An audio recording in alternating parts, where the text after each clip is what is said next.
13 choses que les femmes trouvent sexy chez les hommes.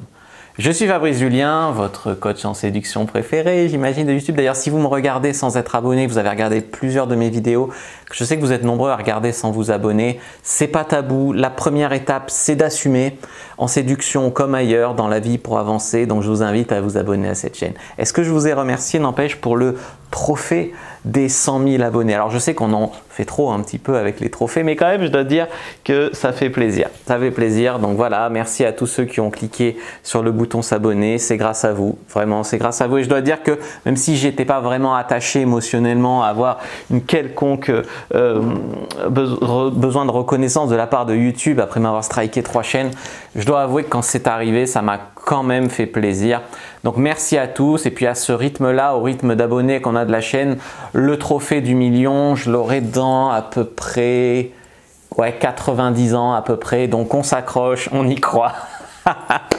Voilà les amis, en fait, est-ce que je vous ai dit que j'ai ouvert une chaîne de séduction secondaire qui s'appelle tout simplement Coaching Séduction, sur laquelle je réupload les anciennes vidéos, les vidéos de mes 2 premières chaînes qui ont sauté. Donc si vous voulez les voir, elles étaient vraiment cool à l'époque. Je passais beaucoup plus de temps sur le montage, à faire des trucs un petit peu plus cool, etc. Donc je vous invite. Puis c'est aussi une manière de se garder le contact, parce qu'à tout moment on sait que YouTube peut supprimer des chaînes.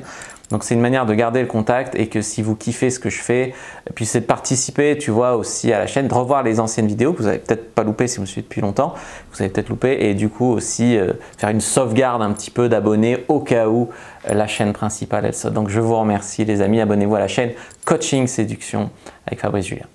Alors du coup les amis, on va voir 13 choses physiques et non physiques que les femmes kiffent, qu'elles trouvent vraiment sexy chez les hommes. La première des choses, c'est les fossettes. Alors les fossettes, c'est quoi? Les fossettes, c'est notamment quand ça agrandit le sourire. On pourrait dire qu'une des premières choses que les femmes trouvent sexy chez les hommes, c'est un joli sourire. Et notamment les fossettes. Les fossettes, c'est ce qui est à peu près là. Alors bon, là j'ai la barbe, mais quand je souris… j'espère que je m'étais bien lavé les dents avant de faire cette vidéo. La deuxième chose, les amis, dont les femmes trouvent sexy, c'est la mâchoire, notamment la mâchoire un petit peu carrée. Alors bien sûr, il y a des gens qui n'ont pas la mâchoire carrée qui sont sexy quand même, il n'y a rien d'absolu là-dedans. Autant vous pouvez travailler votre sourire, autant la mâchoire, vous ne pouvez pas vraiment la travailler. Mais ce que vous pouvez faire, c'est en fonction de votre mâchoire, avoir ou non une barbe, tailler ou non votre barbe. Tu peux tailler ta barbe d'une certaine manière pour qu'elle soit plus ou moins carrée. En tout cas, c'est extrêmement de la puissance. Regarde un chien qui a une grosse mâchoire, c'est une démonstration de puissance, de virilité, etc. d'avoir une grosse mâchoire carrée quand on est un homme. Numéro 3, les amis, le regard. Le regard, les femmes, elles trouvent ça extrêmement sexy. Le regard, ça ne veut pas dire qu'il faut avoir les yeux bleus ou verts forcément pour avoir un regard sexy.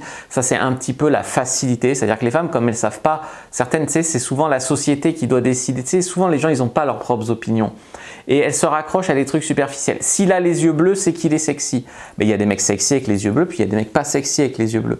Mais de là à dire il est sexy parce qu'il a les yeux bleus, c'est comme dire, je sais pas moi, le chat est gentil parce que c'est un chat. Bah non, il y a des chats qui sont gentils, il y a des chats qui sont pas gentils, tu vois. Donc ce que je veux dire ici, c'est qu'il y a différents types de regards. Regarde le regard de Johnny Depp. Il est sexy, il est charbonneux, tu vois, il est marron, il est intense, regard de braise. C'est connu aussi le regard de braise. Pourtant, on dit jamais il est sexy, il a un beau regard quand il a les yeux marrons. Alors qu'il y a des mecs sexy qui ont un beau regard alors qu'ils ont les yeux marrons. Donc, ce que je veux dire, c'est que c'est débile comme critère, la couleur des yeux. La forme des yeux, c'est un peu plus important, mais surtout, ce qui est plus important, c'est ce que tu en fais. C'est-à-dire ta manière de manier ton regard, si tu me passes l'expression, tu vois ce que je veux te dire, en mode je te baise avec les yeux, tu vois. Si tu arrives à instaurer et garder une tension sexuelle avec tes yeux, si tu arrives à soutenir un minimum sans passer pour un robot qui fixe, psychopathe bien sûr, les filles, le regard des filles, etc. C'est quelque chose qui va montrer de la confiance en toi et qui va beaucoup plus augmenter la valeur perçue que tu as. Quatrième élément que les femmes trouvent sexy chez les hommes, c'est les épaules en V. Être taillé en V, ça ne veut pas forcément dire que tu dois aller à la muscu tous les jours. J'ai rien contre les mecs qui font de la muscu. Au contraire, faire un sport, c'est bien, que ce soit de la muscu ou un sport collectif ou un sport de combat, c'est très bien. ce que je veux souligner ici, c'est que faire de la muscu seul, ça suffit pas. Il y a beaucoup de mecs qui vont à la muscu pour pécho, du coup ils sont très musclés mais ils pécho pas. Et il y a des mecs maigrichons qui vont pas à la muscu mais qui pratiquent le game, la drague à fond et qui baissent plus. C'est tout ce que je veux dire. Donc évidemment que faire du sport c'est bien. Donc être taillé en V, bon, il n'y a pas que la muscu hein, pour ça, c'est quand en gros de dos ça fait comme ça, tu vois, ton corps. Donc si tu es taillé en V, c'est quand même quelque chose de bien, et si tu n'es pas taillé en V, ben, effectivement, je peux t'encourager à muscler un petit peu tes épaules pour essayer d'arriver à être taillé en V. Il y a aussi des vêtements, notamment tu sais, les vêtements avec les épaulettes. Je ne te dis pas de mettre des vêtements avec des épaulettes, mais il y a des vestes qui ont des épaulettes et en fait c'est fait, notamment les uniformes souvent à l'armée et tout, ben, c'est parce que ça souligne la carrure justement. Numéro 5, les amis, cinquième chose que les femmes trouvent très sexy chez les hommes, cette cinquième chose, c'est les abdos.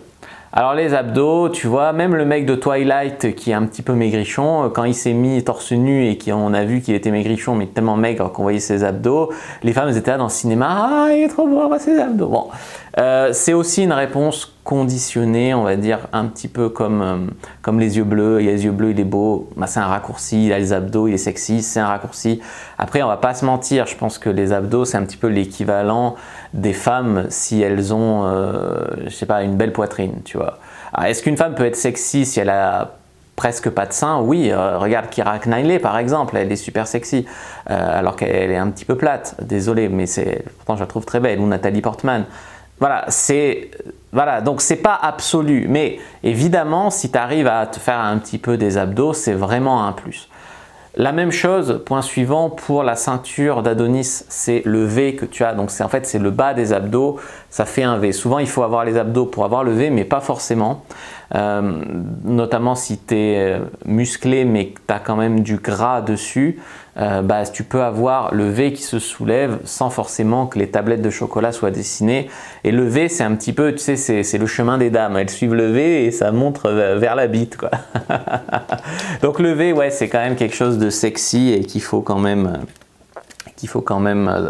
travailler si c'est possible les abdos du bas également. Mais normalement, quand tu fais un sport, dans l'ensemble, ça travaille aussi tes abdos. Tu vois, quand tu cours, ça travaille aussi tes abdos. Tu ne fais pas des abdos spécifiquement, par exemple. Si tu cours bien, en tout cas. Numéro 8, être entreprenant. Donc là, on arrive dans ce qui est le caractère. Le caractère entreprenant, c'est quand tu arrives à montrer, assumer, etc. Ce que je vous disais en début de vidéo, c'est que beaucoup de mecs, ils n'assument même pas de s'abonner à une chaîne de séduction. Comment ils vont assumer d'aller draguer une fille ou assumer quand ils sont dans un rapport de séduction avec une fille de faire monter la tension sexuelle et pourquoi pas de montrer leur intérêt en premier en essayant de l'embrasser. Première étape, c'est d'assumer. Quand tu assumes, tu vois qu'il y a beaucoup de gens qui n'assumaient pas mais qui pensent pareil que toi. Ça, c'est quelque chose de très très puissant. Moi, je me suis aperçu aussi que d'assumer le premier, ça déverrouillait pas mal de situations. Par exemple, il y a des filles à qui je plaisais moyennement, c'est-à-dire que sans leur déplaire, elles n'auraient pas fait des pieds et des mains pour coucher avec moi, mais bon, ça allait. Et du coup, moi, en étant entreprenant, j'ai provoqué ma chance dans le sens où, comme les autres mecs, ils plaisaient plus, mais ils essayaient pas, ils faisaient rien, ça patinait dans la semoule, leur relation.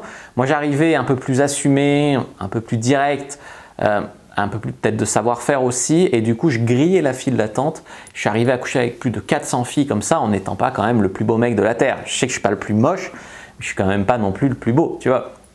Donc, ce que je veux dire, c'est qu'être entreprenant, ça permet de griller la file d'attente. Il y a entreprenant et entreprenant, hein. Je veux dire, siffler les meufs dans la rue, mettre des mains au cul, c'est pas être entreprenant.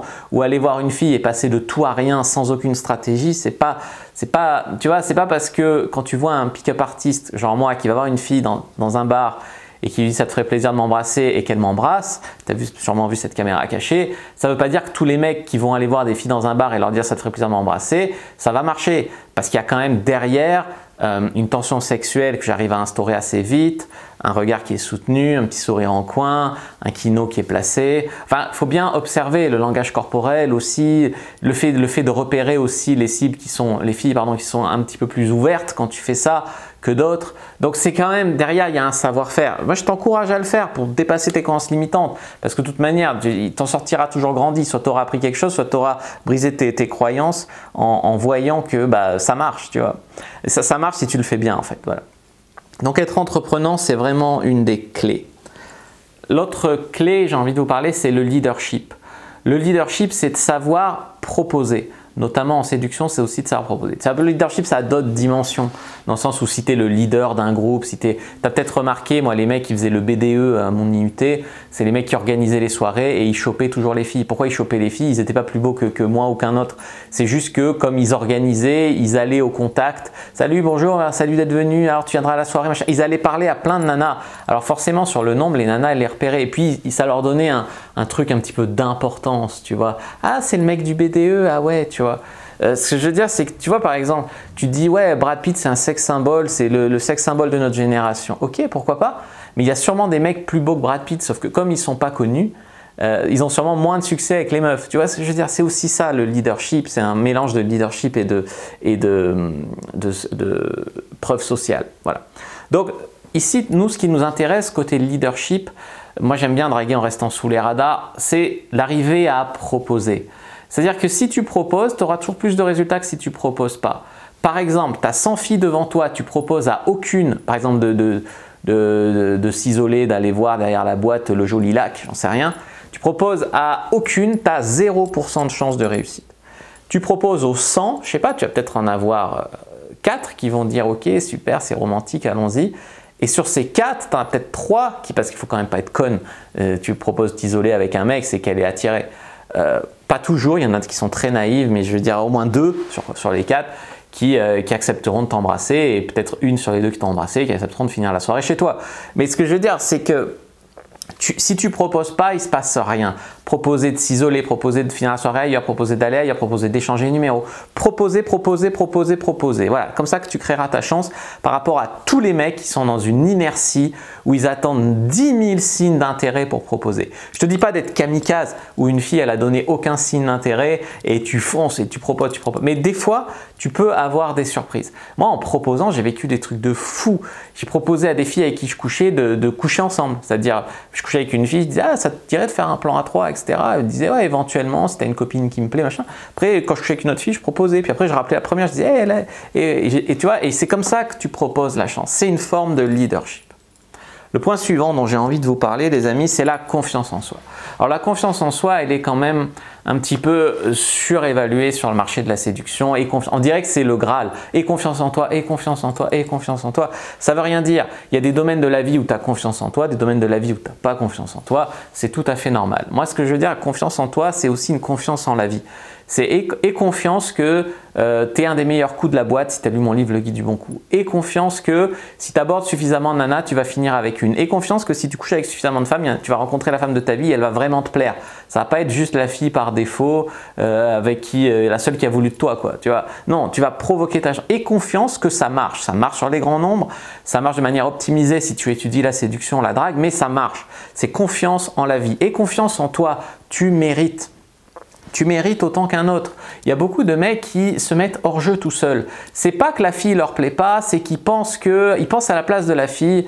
Ouais, mais c'est pas possible que je lui plaise à une fille comme ça. Ou alors la fille, elle veut directement coucher avec eux. Tu vois, elle est un peu chaude. Ouais, mais normalement ça se passe pas comme ça. C'est pas possible. C'est sûrement une entourloupe. Alors je vous dis pas, évidemment, d'envoyer du fric à une fille en Russie que vous avez jamais vue et qui va vous sûrement, c'est un gros qui va vous arnaquer derrière. Tu vois. Mais ce que je veux dire, c'est qu'un minimum de croire un petit peu en votre bonne étoile, un minimum. Si tu y crois pas, ça marche pas. C'est comme ça. Si moi, quand je me suis dit, le jour où je me suis dit je vais faire cette vidéo, d'aller voir des filles en disant ça te ferait plaisir de m'embrasser, combien j'en embrasse, si je croyais pas un minimum en moi, ça aurait pas marché. Si tu crois pas en toi, un minimum en tout cas, les gens y croiront pas en toi. Ça veut pas dire qu'il faut s'exagérer. Ça veut pas dire qu'il faut dire ouais, j'ai réussi à embrasser 5 filles ce soir, je suis le meilleur, machin. Parce que ça, la vie, elle te fout une claque. Si tu t'exagères, la vie, elle te remet à ta place. C'est comme ça, je pense qu'il y a une des clés qui est à la fois un tout petit soupçon d'arrogance, mais équilibré avec de l'humour, un tout petit soupçon de confiance en soi et de je sais que je peux, machin, je mérite, je suis assez, et à la fois rester humble face à la vie. Tu vois, j'ai déjà embrassé des mannequins, j'ai déjà couché avec des filles super belles, et ça ne veut pas dire que toutes les filles super belles veulent coucher avec moi. Tu vois, c'est ça, la confiance en soi, c'est je peux le faire, mais ça ne veut pas pour autant dire que ça doit marcher à chaque fois. Tu vois ce que je veux dire. Point suivant, les amis, c'est la virilité qui est une forme de force en fait, qu'elle soit physique ou mentale, qui est une forme de contrôle de soi, de ne pas céder à la pression, de ne pas être un mouton, de penser par soi-même. Alors il y a la force, hein, démonstration de force physique qui peut être la taille, les muscles, qui peut être, voilà, tu as la force sociale, qui peut être la popularité, qui peut être l'argent, qui peut être, voilà. Et après, on va pas tomber dans les croyances limitantes, les filles, elles sortent qu'avec des mecs grands, les filles, elles sortent qu'avec des mecs riches, les filles, voilà. Moi, j'avais 800 €, je fais 1,70 m et j'ai pécho plus de 400 meufs. Quand j'étais étudiant, c'est là où j'en ai quand même pécho le plus, hein, quand même, quasiment 160 sur Aix-en-Provence pendant mes années d'étudiant. Je veux dire, je vous dis, mes parents ils me donnaient 800 € par mois, voilà, et je travaillais pas à côté. Donc avec ça, beaucoup de boîtes gratuites, de la drague de rue, beaucoup de, avec 20 € sur Adobe, tu te payes un abonnement, tu fais un carnage, tu vois, quand tu as une bonne technique. Donc un bon profil et une manière de savoir faire. Donc tu vois, c'est des croyances aussi. Je dis pas que ça aide pas. Je dis pas que j'aurais pas préféré être grand et riche, mais on est comme on est. Et à un moment, on doit tirer le maximum. En tout cas, c'est ma philosophie de ce qu'on est, de ce qu'on peut faire. Voilà. Donc avoir un minimum de force, qu'elle soit physique, qu'elle soit mentale, arriver à contrôler ses émotions, arriver, voilà, qu'une fille, elle va te faire un shit test, elle va te dire pourquoi je sortirai avec toi, pourquoi je t'embrasserai, elle va te dire, tu dis ça à toutes les filles, tu vois, elle va te dire des choses comme ça. Et toi, tu dois quand même pas tomber ni dans la vantardise, ni dans, tu vois, tu dois passer ces shit tests en étant certain de ton cadre. Alors moi, je fais pas ça souvent, tu m'as vraiment plu, peut-être qu'il vaudrait mieux que je fasse ça souvent apparemment vu ce que tu dis, tu vois, ce genre de truc. Ouais, non mais t'inquiète pas, moi je dis ça à toutes sauf ma maman. Ou ouais, non mais l'important c'est que je te le dise à toi, non, je crois, tu vois. La suite dépend de toi, tu vois, il faut recadrer, pas te laisser partir dans son délire où elle va essayer peut-être de minimiser la tension sexuelle. Ou voilà, il y a beaucoup de gens qui croient pas en leur chance de mériter l'amour. Combien j'ai vu de nanas autodétruire une relation qui partait bien, tu vois, pour des principes à la con, en posant des questions à la con, en gâchant des moments, voilà. Donc il y a un moment où c'est aussi toi qui dois avoir une certaine force pour garder la relation dans le bon cadre. Je te dis pas du tout de la contraindre ou quoi, je te dis, on va pas partir dans les conneries, moi je suis cool, mais on va rester cadré, tu vois, voilà. Ça c'est une forme de force, tu vois. Point suivant, c'est l'ambition, avoir un minimum d'ambition. Alors la réussite, c'est un pendant, mais l'ambition, c'est quand même, avant la réussite, souvent il y a de l'ambition. L'ambition, moi j'avais de l'ambition quand je voulais coucher avec plus de 100 femmes dans ma vie, j'avais de l'ambition quand je voulais gagner un salaire avec mon business en ligne. C'est une forme d'ambition. L'ambition, ça ne veut pas dire je vais être forcément le PDG de Pfizer. D'ailleurs, je crois que personne n'a envie. Voilà, tu as compris ce que je veux dire. Enfin, moi en tout cas, mon éthique est supérieure à mon ambition, tu vois. Je pourrais, c'est ce que j'ai expliqué dans un mail que j'avais envoyé à ma newsletter, je pourrais dire j'ai la technique de séduction ultime qui te fera coucher avec 100% des filles et que les plus beaux mannequins, il te suffit de dire ces 5 mots, achète ça 500 balles. Non, mais en fait, c'est mensonger, tu vois. J'aurais sûrement pu faire beaucoup d'argent comme ça, mais c'est pas éthique, c'est mensonger, et puis c'est n'importe quoi, et voilà. Moi, ce que je veux, c'est que je suis là depuis quasiment 10 ans dans la séduction pour hommes, et je compte bien le rester, je compte bien aider des gens, pas juste m'aider moi-même à faire de l'argent. Après, tu as les gens qui disent, ouais, mais alors, il vend des formations, ça veut dire qu'il fait ça pour le fric. Je fais pas ça pour le fric, mais si j'ai ma liberté aujourd'hui de faire les vidéos et de dire la vérité, c'est parce que je peux en vivre. Et si je peux en vivre, c'est parce que je ne suis pas dépendant ni des subventions des médias, ni des aides, ni des associations, ni des machins. Il y a plein de youtubeurs qui ont des aides de l'État parce qu'ils font la propagande féministe. C'est la vérité. Donc voilà, ça ne doit pas discréditer ça. Donc si tu n'as pas encore la réussite, que tu t'intéresses à des choses, que tu as des projets, que tu crois en toi, tout ça, l'ambition, c'est très puissant, les amis. Dernier point dont j'ai envie de parler, c'est l'intelligence. Alors l'intelligence, comme tu le sais, souvent on trouve intelligent les gens qui pensent comme nous ou qui ont notre niveau d'intelligence. C'est-à-dire qu'Einstein, je suis sûr qu'il y a des femmes qui ont dit il est trop con, lui il est bizarre, tu vois, alors qu'il était intelligent. Donc souvent les filles qui disent je suis sapiosexuelle, je suis attirée par l'intelligence, en fait elles sont attirées par des mecs avec qui elles peuvent parler, des mecs qui ont un petit peu le même cadre de réalité, qui pensent un petit peu comme elles, etc. Donc c'est très rare, tu vois, souvent les filles qui disent « moi je suis une zèbre, je suis super sensible, etc. » Il y en a, je respecte, moi-même je suis très sensible, je ne me suis jamais qualifié d'hypersensible, empathique, blablabla. Mais il y en a aussi, c'est juste qu'elles sont anxieuses, tu vois. Mais c'est mieux de dire « je suis hypersensible, tu comprends, je pense trop, je suis trop intelligente » que de dire « la société tourne pas très rond, je suis peut-être un peu plus intelligente que la moyenne, que la masse, donc je ne suis pas tout à fait à ma place. Mais la société est terriblement anxiogène pour les gens qui regardent un petit peu l'absurdité des choses. Je sais pas, ouvrir ta fenêtre tous les matins et voir un bloc de béton, si tu y penses, c'est absurde. Pour vivre dans une ville où tu peux avoir un job qui te rapporte 1 500 € par mois, si tu mets les choses en perspective, c'est absurde. Et donc du coup, ça te rend anxieuse, tu vois. Donc, ce que je ne veux pas revenir sur le débat intelligence, c'est ça. Il y a différentes formes d'intelligence. Tu as l'intelligence dans l'espace, tu as l'intelligence relationnelle, tu as l'intelligence abstraite. Tu as des gens, ils sont très très forts pour faire des équations ou pour lire des algorithmes. Et quand ça en vient aux relations humaines, ils ne voient pas une fille qui leur envoie plein de signaux verts, tu vois. Donc, ça a différentes formes d'intelligence, tu vois. Et ça, c'est quelque chose qu'il faut quand même respecter. Tu vois, tout le monde a de ses problèmes. Moi, j'avais aidé en coaching un footballeur, j'en ai déjà parlé. Et en fait, son problème, c'était qu'il se faisait un petit peu pigeonner par les nanas.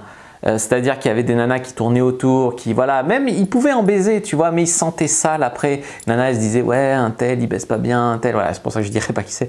Et du coup, tu vois, il n'était pas heureux parce qu'il se faisait un peu humilier, un petit peu en servir. Le fric, ça peut aussi attirer des mauvaises personnes dans ta vie. En plus, il traînait que dans ces milieux un petit peu où tu as beaucoup de cagoles et beaucoup de michtos. Tu vois, donc au final, il était un peu coincé parce que du fait qu'il est connu, les sites de rencontres, c'était compliqué aussi. Donc voilà, donc du coup, effectivement, il fallait un coaching sur mesure. Tu vois. Donc effectivement, ce que je veux dire ici, c'est que on a tous nos problèmes. Il ne faut pas idéaliser la vie des autres. Travailler sur ce que les filles, vous pourrez trouver sexy, etc. Le contrôle des émotions, c'est très très très important, notamment parce que ça te permet tu vois, quand on a peur, quand on a honte, quand on n'assume pas, etc., on peut faire des conneries qu'on regrettera. Souvent, les gens ils disent « je vais faire ça, je peux le regretter », mais des fois, on regrette aussi les choses qu'on ne fait pas. Moi, je t'ai déjà expliqué cette fille qui voulait m'embrasser de l'IUT, qui me plaisait et qui me propose de m'embrasser dans un couloir, etc. et que je dis non. Je vais dire, à quelle heure tu fais ça? Bah, tu fais ça quand tu es pris de court, quand tu n'as pas trop confiance en toi, quand ça te paraît trop beau pour être vrai, quand tu ne crois pas trop en toi. Voilà. Ça a été un des tournants qui a fait que je me suis mis à travailler sur moi et à devenir une version, on va dire, upgradée de moi-même. Voilà. Donc si ça vous a plu, si ça vous a intéressé, je vous invite à regarder les autres vidéos, mettre un like, commenter, partager, pourquoi pas vous abonner, surtout si vous regardez mes vidéos en n'étant pas abonné. Moi je vous dis à bientôt et que le dieu de la séduction soit avec vous les amis.